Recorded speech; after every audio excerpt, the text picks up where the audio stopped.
बुजुर्ग हुसैन या जवान हुसैन इंकलाब आएगा। चलो दोस्तों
अस्सलाम वालेकुम जी।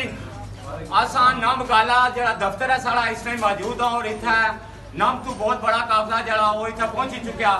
उसके बाद यूनियन कौंसिल ब्राडला तू तहत तू जेडे बंदे सारे जिम्मेदार वो भी पहुंची चुके हैं। आस्ता आस्ता सारे काफिले जेडे ने इकट्ठे होने लगे वे।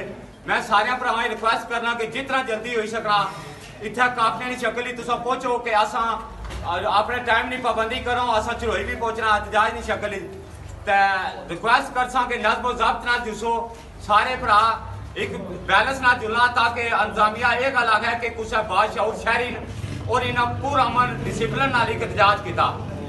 अगला कदम है जरा वो सारा पूरा अमन नहीं रहने लगा।